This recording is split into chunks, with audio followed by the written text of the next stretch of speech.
90 பேர் கொலை செய்யப்பட்டாங்க. நூற்றுக்கணக்கான சர்ச்சு கொளுத்தப்பட்டிருக்கு. 6000க்கும் அதிகமான வீடுகள் கொளுத்தப்பட்டுச்சு. இது எல்லாமே கிறிஸ்தவர்களுடைய வீடுகள். இதுக்கு எல்லாத்துக்கும் மூல காரணமாக இருந்து செயல்பட்ட ஒரிசாவை சார்ந்த எம்பி பிரதாப் சந்திர சாரங்கிய ராகுல் காந்தி பாராளுமன்றத்தில் தள்ளி விட்டுட்டாரு. அவருக்கு மண்டை உடைஞ்சிருச்சு, அவருக்கு தையல் போட்டிருக்காங்க அப்படின்னு சொல்லி ஒரு வீடியோவை பாஜக பரப்பிக்கிட்டு இருக்காங்க. பல்வேறு கொலை குற்றச்சாட்டில் தொடர்புடைய இந்த நபர் எப்படி ராகுல் காந்தியை நெருங்கி வந்தாரு, எதுக்காக இந்த ஒரு ஸ்பெசிபிக்கான நபர் பாராளுமன்றத்தில் போராட்டம் நடக்கும்போது ராகுலை சுத்தி ஒரு வட்டமிட்டார், இது குறித்து இப்ப வெளியே வந்திருக்கக்கூடிய வீடியோ ஆதாரங்கள் என்னென்ன, ராகுலை மையமா வச்சு என்ன பாலிடிக்ஸ் நடக்குது. ராகுல் காந்தியின் மீது வழக்கு பதிச்சிருக்காங்க. அவர் ஏதோ பாஜக எம்பியை தள்ளி விட்டாரு அப்படின்னு சொல்லி ஒரு பொய்யான புனைவான கதையை ஏன் இவங்க உருவாக்குறாங்க.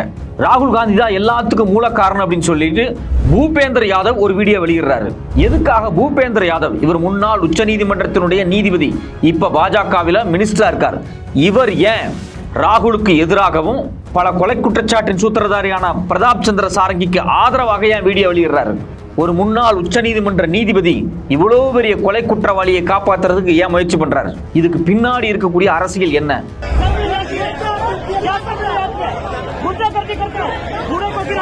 பாராளுமன்றத்தில் நடந்த தள்ளுமுள்ளு குறித்து தமிழ்நாடு எம்பி ஜோதிமணி ஒரு வீடியோ வெளியிடுறாங்க. இன்னொரு பக்கம் பாஜக RSS கும்பல் ஒரு வீடியோவை வெட்டி ஒட்டி இன்னொரு வீடியோவை பரப்புறாங்க. உண்மையிலேயே வெளியே வந்திருக்கக்கூடிய 2 CCTV காட்சி, அது மட்டும் இல்லாம மொபைல்ல ரெக்கார்ட் பண்ண வீடியோக்கள்ல என்ன இருக்கு, எதன் அடிப்படையில் ராகுல் மேல வந்து வழக்கு பதிஞ்சிருக்காங்க, ராகுலை மையமா வச்சு நடந்துட்டு இருக்கக்கூடிய சதி வேலைகள் என்ன? பிரதாப் சந்திர சாரங்கி ஒரு பாஜக எம்பி. இந்த பாஜக எம்பியினுடைய பேக்ரவுண்டை நம்ம தெரிஞ்சுக்கிட்டாலே நமக்கு வந்து ஏன் பாராளுமன்றத்தில் 2 நாளாக இவ்வளோ பெரிய தள்ளுமுள்ளு நடந்திருக்கு, இந்த நாடகமெல்லாம் ஏன் அரங்கேற்றிருக்கு நமக்கு புரியும். இந்த பிரதாப் சந்திர சாரங்கி அப்படிங்கிறவர் ஒரிசாவை சார்ந்த ஒரு எம்பி. இந்த பிரதாப் சந்திர சாரங்கி என்ன பண்றாரு அப்படின்னா, பாராளுமன்றத்தில் நின்றுக்கிட்டு ஒரு பாஜக குழுவை கூட்டிக்கிட்டு ராகுல் காந்தியும் இந்தியா கூட்டணியும் அம்பேத்கர் குறித்த கோஷங்களை எழுப்பிட்டு நடந்து வரும்போது அவங்களுக்கு எதிராக போய் நின்று ஒரு வன்முறையை தூண்டியிருக்கார். அடிப்படையில் இந்த பிரச்சனைக்கு எல்லாத்துக்கும் மூல காரணமாக இருந்தது அமித்ஷா. பாராளுமன்றத்தில் அமித்ஷா அம்பேத்கர் குறித்து அவதூறா பேசினார்.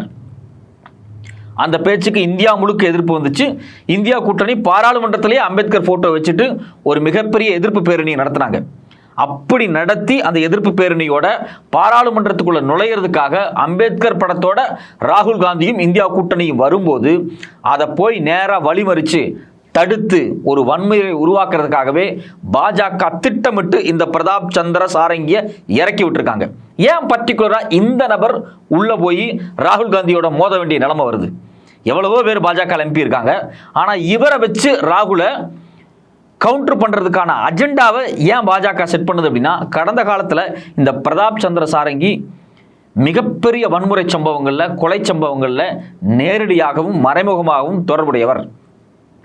இந்தியாவையே உழுக்கின சம்பவம் 1999 நடந்துச்சு. உலகத்தில் இருக்கக்கூடிய எல்லா பத்திரிகையும் எழுதினாங்க. அமெரிக்க, ஐரோப்பிய, லண்டன் பத்திரிகை எல்லாமே எழுதினாங்க. ஆஸ்திரேலியாவை சார்ந்த 4 மிஷினரிகள், அதாவது ஒரு குடும்பத்தை சார்ந்த 2 பேரும் 2 குழந்தைகள் 4 பேரும் இவாஞ்சலிக்கல் மிஷினரியை சார்ந்தவங்க. அவங்களுடைய வேகன், அதாவது ஒரு கார் மாதிரியான ஒரு வேகன், அந்த வேகன்ல படுத்து தூங்கும்போது அவங்க தீ வச்சு கொளுத்தி எரிக்கப்பட்டிருக்காங்க. 2 பச்சிளம் குழந்தைகள் தீயில கருகி செத்தாங்க. அந்த இன்சிடென்ட் குறித்து சர்வதேச லெவலில் இருக்கக்கூடிய மனித உரிமை அமைப்புகள், எல்லா அமைப்புகளும் கண்டனம் பண்ணி பத்திரிகையில் எழுதுறாங்க. எல்லா பத்திரிகையிலையும் முதல் பக்கத்தில் வந்த செய்தி, அதுக்கு சூத்திரதாரியாக இருந்து செயல்பட்டவர் பிரதாப் சந்திர சாரங்கி. இன்னைக்கு எம்பியா இருக்கக்கூடிய இந்த பிரதாப் சந்திர சாரங்கி பஜ்ரங் தளினுடைய தலைவராக 1999 ஒரிசாவில் இருந்தார். இவர் அடிப்படையில் ஒரு பிராமண சமூகத்தை சார்ந்தவர். இவர் இந்துத்துவா கொள்கையில, RSS கொள்கையில, VHPல ஊறி போனவர். குறிப்பா ஒரிசாவில் இருக்கக்கூடிய பழங்குடியின மக்களை டார்கெட் பண்ணி இவங்க எல்லாம் கிறிஸ்டினா மாறிடக்கூடாது, இவங்க எல்லாருமே இந்துத்துவாவினுடைய வர்ணாசிரம கட்டமைப்புக்குள்ள ஒரு ஆதிவாசிகளாக காலங்காலத்துக்கு அடிமையா இருக்கணுங்கிற எண்ணத்திலேயே அந்த மக்கள்கிட்ட போய் உட்கார்ந்து சனாதன பிரச்சாரத்தை பண்ணின முக்கியமான ஒரு நபர் இந்த பிரதாப் சந்திர சாரங்கி. RSS மூளையாக ஒரிசாவில் செயல்பட்டவர். இவர் தான் பஜ்ரங் தளுடைய தலைவராக இருந்த அந்த காலகட்டத்தில் இவருடைய ஐடியாவின் அடிப்படையில் தான் அந்த 4 பேர் எரித்து கொலை செய்யப்படுறாங்க. அந்த வழக்கு உச்சநீதிமன்றம் வரைக்கும் வருது. ஒரு வாதா கமிஷன் அப்படின்னு ஒரு தனி கமிஷன் போட்டு என்கொயரி வரைக்கும் அந்த கமிஷன்ல நடக்குது. இதில் கிட்டத்தட்ட 12 பேர் கன்விக்ட் ஆகி பிற்பாடு விடுதலையாகப்படுறாங்க. ஒருத்தருக்கு தூக்கு தண்டனை கிடைக்குது. அந்த லிஸ்ட்ல, அதாவது இந்த 12-13 பேர் கன்விக்ட் ஆன லிஸ்ட்ல இந்த பிரதாப் சந்திர சாரங்கி பேரும் இருக்கு. ஆனா பிற்பாடு பல்வேறு அரசியல் இந்த கொலையை மையமாக வைத்து நடந்தது. குறிப்பாக நீதித்துறையில் இன்னைக்கு பாஜகவில் இருக்கக்கூடிய, அன்னைக்கு நீதிமன்றத்தினுடைய, ஒரிசா நீதிமன்றத்தினுடைய தலைமை நீதிபதியாக இருந்த, இன்னைக்கு பாஜகவினுடைய தலைவராக இருக்கக்கூடிய, மினிஸ்டராக இருக்கக்கூடிய பூபேந்தர் யாதவ் அன்னைக்கு நீதித்துறையினுடைய மிக முக்கியமான பொறுப்பில் இருந்தார்.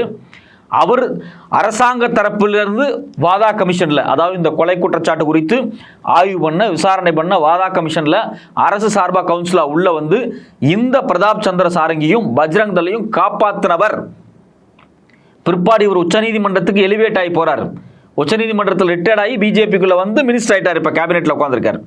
அப்போ ஒரு உச்சநீதிமன்றத்தினுடைய நீதிபதியாக இருந்த இவர், மிக மோசமான கொலை குற்றச்சாட்டில் தொடர்புடைய பிரதாப் சந்திர சாரங்கியை காப்பாற்றிய இவர் இன்னைக்கு ராகுல் காந்திக்கு எதிராக இதே பூபேந்தர் யாதவ் தான் வீடியோ வெளியிட்டிருக்கார். கண்டனம் தெரிவிக்கிறார் வீடியோல. அந்த வீடியோல ராகுல் காந்தியை பார்த்து, நீ ஒரு அடியாள், நீ என்ன கொலை செய்ய முயற்சி பண்ற, கத்துற மாதிரியான வாய்ஸ் எல்லாமே இருக்கு. நமக்கு என்ன அடிப்படையில் ஒரு கேள்வி வருது அப்படின்னா, நீதித்துறை உலகத்திலேயே மகத்தான, ரொம்ப மதிக்கத்தக்க ஒரு துறை அப்படின்னா நீதித்துறை. அந்த நீதித்துறைக்குள்ள ஒரு RSS நபராக பூபேந்தர் யாதவ் கடந்த காலத்தில் செயல்பட்டு இருக்காரு. RSS லீகல் விங், அகில பாரதிய அத்விக்த பரிஷாத், இந்த அகில பாரதிய அத்விக்த பரிஷாத்தினுடைய பொதுச் செயலாளராக பல காலம் செயல்பட்டவர் தான் இந்த பூபேந்தர் யாதவ். ஹைகோர்ட் ஜட்ஜா இருக்காரு, உச்சநீதிமன்றத்துக்கு எலிவேட் ஆகி மேல் பதவிக்கு போறாரு. ஆனா RSS லீகல் விங்கினுடைய தலைவராக இருந்திருக்கார். இவர் தலைமையில் தான் இந்த கொலை சம்பவங்கள் விசாரிக்கப்பட்டுச்சு. அதுல இருந்து அந்த பூபேந்தர் சந்திர சாரங்கி விடுதலையாகி இன்னைக்கு வெளியே வர்றார். அவர் தான் ராகுல் காந்தியை நேரடியாக பாராளுமன்றத்தில் போய் எதிர்க்கிறதுக்கான ஒரு டீமை கூட்டு போறாரு. ஆனா கடைசியில் பார்த்தீங்க அப்படின்னா, அந்த தள்ளு முள்ளுல அவர் கீழே விழுந்து அவர் மண்டை உடைஞ்சதாக காமிக்கப்பட்டு ராகுல் காந்தி மேல இவங்க வழக்கு பதியப்படுறாங்க. நமக்கு அடிப்படையில் வரக்கூடிய சந்தேகம் என்னன்னா, இவ்வளவு பெரிய குற்றச்சாட்டு உள்ள நபர் மோடி அரசாங்கத்தில் 2019 எம்பியா ஜெயிச்சு மினிஸ்டர் பதவி கொடுக்கப்படுது. அந்த கலவரத்தில் மையமா செயல்பட்டு மிகப்பெரிய கொலையை செஞ்சு தூக்கு தண்டனைக்கு போனவங்க, ஆயுள் தண்டனைக்கு போனவங்க எல்லாருமே ஓபிசி சமூகத்தை சார்ந்தவங்க. முழுக்க முழுக்க அதுக்கு காரணகர்த்தாவா இருந்து செயல்பட்ட பஜ்ரங் தளுடைய அன்றைய தலைவராக இருந்த பிரதாப் சந்திர சாரங்கி ஒரு பார்ப்பன சமூகத்தை சார்ந்தவர். அவருக்கு மினிஸ்டர் போஸ்ட் கிடைக்குது, இவங்களுக்கெல்லாம் தூக்கு தண்டனை கிடைக்குது. இதுதான் இந்துத்துவாவினுடைய ஒரு சித்தாந்தம். இந்த குழு இன்னைக்கு பாராளுமன்றத்தில் வந்து உட்கார்ந்துட்டு ராகுலை கவுண்டர் பண்ணுது. குறிப்பா இந்த நபரை ஏன் ராகுலை வந்து நெருங்கி வர்றாரு? அது ஒரு மிகப்பெரிய அச்சத்துக்கு ஒரு கேள்வி. இது மட்டும் இல்லாமல் 2001 நடந்த, ஒரிசாவில் நடந்த மிக மோசமான கலவரம், முழுக்க முழுக்க நூற்றுக்கணக்கான வீடுகள் அடிச்சு நொறுக்கி, ஒரு 60 பேர் போய் சர்ச்சு, வீடு எல்லாத்தையும் அடிச்சு நொறுக்கி மிகப்பெரிய கலவரத்தை பண்ணியிருக்காங்க. அந்த கலவரம் இல்லாமல் 2008 நடந்த உலகமே திரும்பி பார்த்த கலவரம், கந்தமால் வயலன்ஸ், போய் கூகுளில் தேடி பாருங்க. நூற்றுக்கணக்கான கட்டுரை இருக்கு, எக்கச்சக்கமான புத்தகங்கள் இது குறித்து எழுதப்பட்டிருக்கு. மிக மோசமான வன்முறை. கிறிஸ்தவர்களுடைய வீடுகள், சர்ச்சுகள், பள்ளிக்கூடங்கள் தீ வைத்து கொளுத்தப்பட்டது இந்த பிஜேபி RSS இந்த குழுவால தான். அன்னைக்கு இவர் தான் நாங்கள் தலைவராக இருக்காரு, முக்கியமான இந்துத்துவ தலைவராக இருக்காரு இந்த பிரதாப் சந்திர சாரங்கி. இந்த 2008 கலவரம் ரொம்ப ரொம்ப முக்கியமானது. இதுல 90 பேர் கொலை செய்யப்பட்டாங்க. கிட்டத்தட்ட 5600 வீடு, கிறிஸ்தவர்கள் வீடு எரிக்கப்பட்டுச்சு. கிட்டத்தட்ட 13 ஸ்கூல் கொளுத்தப்பட்டிருக்கு. இது மட்டும் இல்லாம பல்வேறு சொத்துக்கள் சூறையாடப்பட்டுச்சு கிறிஸ்தவர்களுடையது.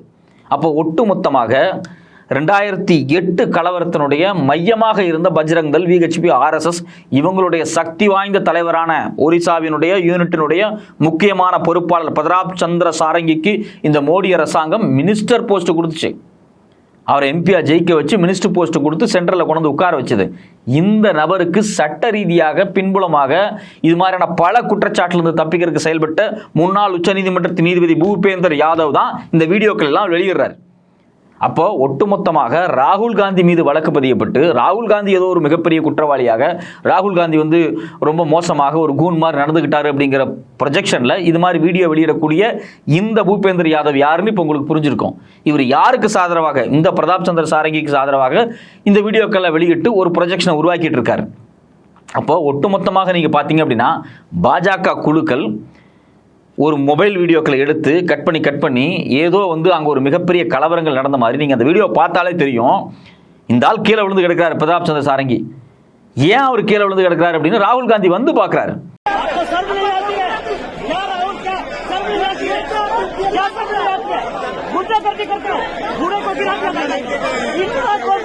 ராகுல் காந்தி தள்ளி விட்டுருந்தாருன்னா அவர் ஏன் வந்து பார்க்கணும்?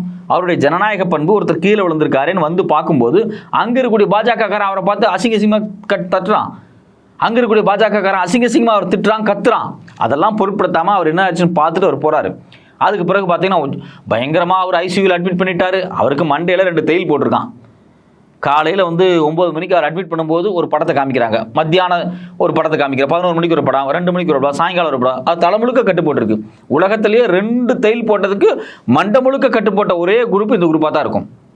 அப்போ முழுக்க முழுக்க இது ஒரு பெரிய ப்ரொஜெக்ஷனாக காமிக்கிறாங்க. மத்திய பிரதேசனுடைய முன்னாள் முதலமைச்சர் அவர் போய் பார்க்குறாரு. அவர் வந்து இன்னைக்கு கேபினெட் மினிஸ்டராக இருக்கார். பாஜகவை சார்ந்த ஒரு பெரிய குழு எம்பி மினிஸ்டர்ஸ் போய் பார்த்துட்டு இருக்காங்க. மோடி ஃபோனில் பேசுகிறாராம். அவருக்கு அந்த அளவுக்கெல்லாம் ஒன்றும் பெரிய அடிபடவே இல்லை. ஆனால் இந்த ராகுல் காந்தியை மையமாக வச்சு ஒரு மிகப்பெரிய சீன் அவர் கிரியேட் பண்ணுறாரு. என்னை பொறுத்த வரைக்கும் ராகுல் காந்தியை பாராளுமன்றத்திலேயே வச்சு தடுத்து அவரை தள்ளி விடுறதுக்கு இவங்க முயற்சி பண்ணியிருக்கிறதுக்கான வாய்ப்பு இருக்குது. அதனால தான் குறிப்பாக பார்த்தீங்கன்னா இந்த பிரதாப் சந்திர சாரங்கி அப்படிங்கிற ஒரு வன்முறையை மையமாக வைத்து வரலாறு ரீதியாக ஒடிசாவில் ஒரு மிகப்பெரிய வன்முறையை கட்டமைச்ச இந்த நபர் ராகுலுக்கு எதிராக திட்டமிட்டு தான் உள்ளே கொண்டு வரப்பட்டிருக்கார். அப்போ இது ஒரு மிகப்பெரிய அச்சத்திற்கு ஒரு விஷயமா இருக்குது. ராகுல் காந்தியை பாராளுமன்றத்திலே வச்சு மிக மோசமாக என்ன வேண்டாலும் செய்கிறதுக்காக இந்த குழு முயற்சி பண்ணியிருக்கு. அதனால தான் ராகுல் காந்தியை சொல்றாரு, என்ன வந்து ரொம்ப ஹார்ஷாக டீல் பண்ணாங்க அப்படின்னு சொல்றாரு. ஏன் ராகுல் காந்தியை ஒட்டுமொத்தமாக அவர் மேலே ஒரு மிகப்பெரிய வன்முறையை நிகழ்த்துறதுக்காக கூட இந்த குழுவை கொண்டு இறக்கியிருப்பாங்க. இப்போ நேற்று பார்த்தீங்க அப்படின்னா ப்ரெஸ் மீட்டில் வந்து ஜோதிமணி ஒரு வீடியோ வெளியிட்டிருக்காங்க. அந்த வீடியோ பார்த்தாலே தெரியும் அங்கே என்ன உண்மையிலேயே நடந்துச்சு அப்படின்னு. கூட்டமாக வர்றாங்க, பாஜக காரங்க தான் போய் அந்த கூட்டத்தை தடுக்கிறாங்க. நீ எதுக்கு தடுக்கிற? பாராளுமன்றம் உங்கள் அப்பா வீட்டு சொத்தா? காங்கிரஸ் கட்சிக்காரன், இந்தியா கூட்டணிக்காரன் அம்பேத்கருக்கு ஆதரவாக அம்பேத்கர் ஃபோட்டோ எடுத்துகிட்டு ஒரு பேரணி வர்றான். நீ அவனை போய் தடுக்கிற. அவர் அம்பேத்கர் ஃபோட்டோவோட ஏன் பாராளுமன்றத்துக்குள்ளே போகக்கூடாது? உனக்கே அவ்வளோ கோவம் வருது? அம்பேத்கரை பார்த்தா உங்களுக்கு அவ்வளோ டென்ஷன் ஆகுது? ஜாதி வேண்டாம் வர்ணம் வேண்டாம்னு சொன்ன அம்பேத்கரை பார்க்கும்போது சனாதனம் வர்ணாசிரமத்தை ஃபாலோ பண்ணக்கூடிய உங்களுக்கு கடுப்பாகுது. அப்போ ராகுல் காந்தி, இந்தியா கூட்டணி, பிரியங்கா காந்தியோ இல்லை கனிமொழி அவர்களோ அம்பேத்கர் ஃபோட்டோவோட பாராளுமன்றத்துக்குள்ளே போயிடக்கூடாதுன்னு வந்து அஃபெண்ட் பண்ணி தடுத்தது நீங்கள் தான். அப்போ இதுக்கான வீடியோவை தான் ஜோதிமணி வெளியிட்டு இருக்காங்க. அப்போ ஒட்டுமொத்தமாக ராகுல் காந்தி மேலே ஒரு மிகப்பெரிய பொய்யான ப்ரொஜெக்ஷனை உருவாக்கி ஒரு வன்முறையை திட்டமிட்டிருக்காங்க. அதுக்கு மூலகர்த்தாவாக இந்த பிரதாப் சந்திர சாரங்கி செயல்பட முயற்சி பண்ணியிருக்காரு அப்படிங்கிறத நாம் இதெல்லாம் தெரிஞ்சுக்க வேண்டியதாக இருக்குது. இது மாதிரியான அராஜகமான போக்கள் பாராளுமன்றத்தில் நடக்கிறது இந்திய வரலாறுல வந்து ரொம்ப அதிசயமாக இருக்குது.